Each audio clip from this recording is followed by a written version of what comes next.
was a slugfest to say the least. Did Trump, however, save his campaign? And did Hillary do enough to widen the gap between them? Political analyst Wendy, Patrick, Laura, Fink, they join us with more. Ladies, good morning. I thought about you last night watching this debate. Oh, Charlie, it's so good to see you and so good to have you back. Good to be back. Okay, did anybody walk away a winner after last night? Wendy? You know, a winner, no. And Shelley, it's good to see you as well. This is one of those times where a lot of people think it was a draw, except those that are already in the different camps. You know, Republicans think Trump really pulled out of the tailspin. Let's not write his political obituary yet, as Laura likes to say. It's a great phrase. Those that are in the Clinton camp remain in the Clinton camp. So it all comes down to the undecideds and those new voters. You know, there are people that have said, you know, Donald Trump has energized me to come out to the polls. I'm going to vote for the very first time. Everybody was so put off by the despicable audio tape on the hot mic that was leaked on Friday. Those folks stayed around and haven't voted yet, even in the states where they were allowed to see if he could redeem himself on the stage last night. And he did the best he could. He's not an apologizer, but at the very least, he was able to address it and actually added something last night about being ashamed. So he is in the right direction in terms of saving his candidacy. Well, Laura, he apologized for like a second, like a millisecond, and then he went back to like explaining all kinds of other things again. Do you think that he came out a winner? So I don't think so. And I think for this exact issue, we just missed talking about it on Friday because it broke in the afternoon. But the problem with this is that 53% of the voters are women. And those women all have experiences like that, with men like that in their lives. They have all experienced a casual grope and negative comments being made about their bodies or being evaluated. They have experienced these things. These things, I mean, the gravity of this, I just cannot overstate. We're talking about sexual assault here, and he needed to have a real apology. And here's what happened. Here's what he did. He says, "I apologize."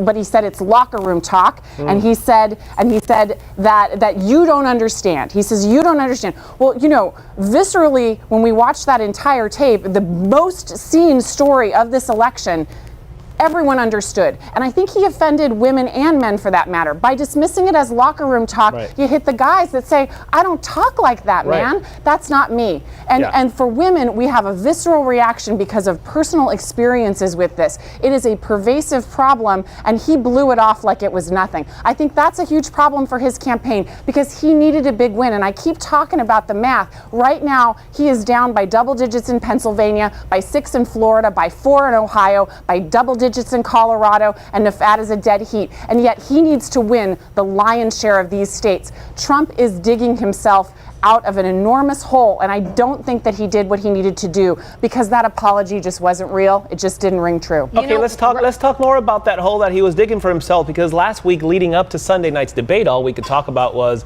the campaign is in trouble. Can he save himself? And then this bombshell drops on Friday. So overall, did he save the campaign or not? Wendy? Okay, whether he saved the campaign or not, we're going to be seeing in the next couple of days as these straw polls come in. Right. But remember, you know, he called it locker room talk again. And as Laura says, many men are thinking, I don't talk like this even in the locker room. And it's not just women, because every man has a mother, has a sister, has a daughter, has, you know, everybody is affected by this. He wants to go from the locker room to the situation room. The only way he can do that is by pulling himself out of this with a more contrite, sincere, remorseful apology. Everybody hoped to see that last night. Nobody that knows Donald Trump likely has ever seen him apologize at all for anything. So it's a step in the right direction. Whether or not he continues to show remorse, that remains to be seen, because remember, he was the escape artist last night. He dealt with it at the beginning. He was asked 2 questions in a row about it. Mrs. Clinton brought it up again, but then they went on to issues of policy. Issues of policy, of course, are important to the American people, but it's going to be a couple more days till he gets out from under this. And that's if nothing else happens between now and October 19th. Now, Laura, a lot of people are saying, as they're talking about what happened last night, that Hillary went into this debate with a lot of momentum, could have shut this down.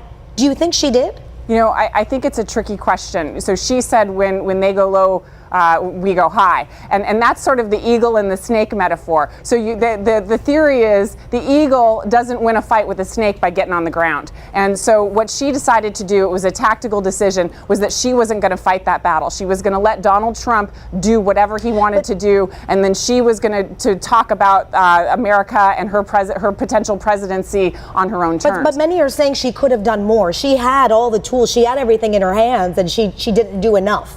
Well, that's an open question. That's an open question. And I agree with Wendy. I think we've got to see how the polls play out. But I think in holding back, it's the less risky move, because then she's going to let Donald Trump's words stand for themselves. So she's going to let the story that doesn't need any more promotion play itself out as we continue to talk about it and will continue to talk about it. And she also knows that there may be other things that come out. He threw the kitchen sink at her last night, and she's still standing. Now, what remains to be seen is there more? Are there more stories? Are there more victims? Are there other things that are going to come out that he's going to have to contend with? So I think her staying in the air strategy was the right one, because it enabled her to continue to be presidential, which if she would have gotten down and dirty with him last night, that would have taken that high ground away from her. All right, quickly for both of you, assuming safely that more stuff will happen between now and the third debate, what exactly does Trump need to do for that third debate? What does Hillary need to do in that third debate? Wendy, we'll begin with you. Well, talk about still standing. The fact that they were both standing last night non-verbally was very awkward to the viewers. And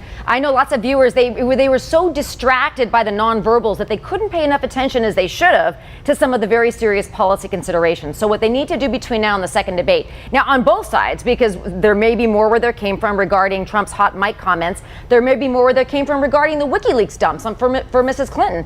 Both of them have to have a strategy to not only explain this, but put it into context in the grander scheme of things. Trump came last night armed with more policy than many people believed he was capable of giving. So in other words, it was both flash and substance. What they've both got to do for the last debate, this is going to be their last shot. They have got to spend all of their time between now and then really thinking about how they're going to shore up what may come out in the interim, which is going to be bad for both sides, no doubt. The best for last, as they say. All right, Laura, last word, third debate. What needs to happen? Well, I think in between, Hillary has to deploy her team.